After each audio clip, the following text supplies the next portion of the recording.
Sedikit panik, syok, dan kaget ditelepon adik ipar kalau rumah kebanjiran lagi. Hai, assalamualaikum. Aku yang sedikit ada acara di luar rumah, kagak jauh, masih di sekitaran Pasuruan. Baru juga nyampe, ngobrol sebentar di rumah salah satu saudara Abah. Ujuk-ujuk dapat telepon dari adik ipar yang kebetulan saat itu panik karena rumah langsung kemasukan banjir. Yang begitu singkat, tahu-tahu udah gede. Mungkin saking paniknya aku mencoba telepon sama Babang Ali Husni. Ini handphone kenapa kagak ada sinyal gitu, padahal masih di wilayah Rejoso ini. Sampai-sampai aku nyoba telepon Mbak Admin agar Bang Ali Husni segera merapat ke tempat utinya bantuin angkut-angkut barang. Emang gini ya, kalau lagi panik pengen cepet-cepet pulang. Rasanya jalanan ini agak terlihat lambat gitu. Akhirnya sampai rumah sedikit tenang, ganti baju karena yang aku butuhin sekarang adalah bersiap untuk bersih-bersih rumah pasca banjir. Kagak lupa ini pinset dan selang harus di bawah untuk persiapan yang namanya kita udah terbiasa dengan situasi banjir mulai kecil. Tapi kali ini kagak expect banget, ini banjirnya udah terlalu lama, kagak pernah sampai di jalan depan masjid. Tapi kagak tahu kenapa kali ini agak lumayan lebar kemana-mana, otomatis banjirnya ini lebih gede dari sebelum-sebelumnya. Dan pernah terjadi di tahun 1999. Tapi aku kagak inget segede apa tahun itu ya. Pokoknya seingatku sampai di depan masjid. Aku yang melupakan masih membawa sandal dan ternyata ini sandal malah merusak perjalanan aku. Ngecapak akhirnya malah muncrat.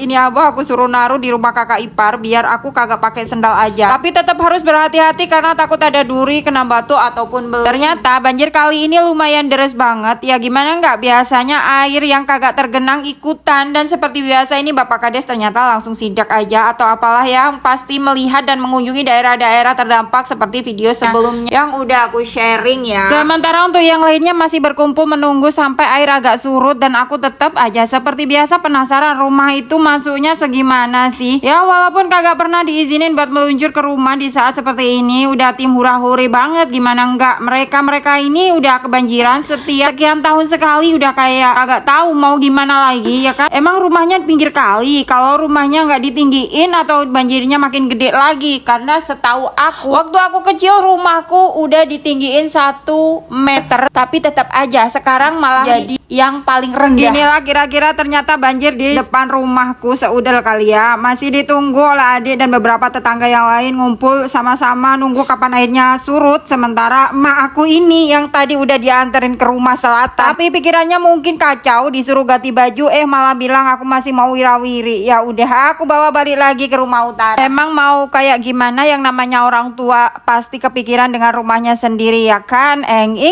Ujuk-ujuk banjirnya udah mulai surut nih. Tahu di jam berapa ini? Jam 9.12. Baru 2 tahun yang lalu tanggal 27 Januari 2024 kita bersih-bersih banjir. Sekarang tanggal 17 Januari 2026 banjir lagi.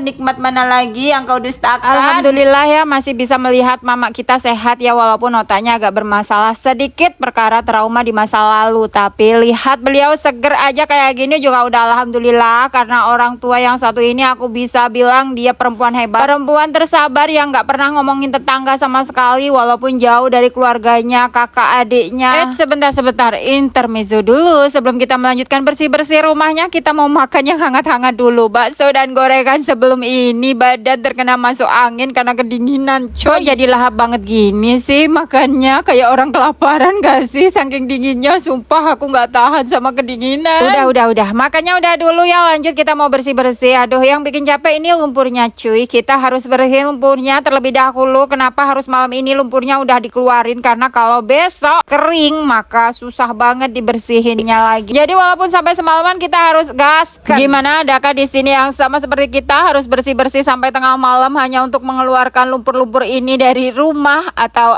nunggu besok aja? Alhamdulillah dengan kompaknya keluarga kita buat langsung bersih-bersih walaupun setengah molor-molor, kagak seperti orang lain yang satset.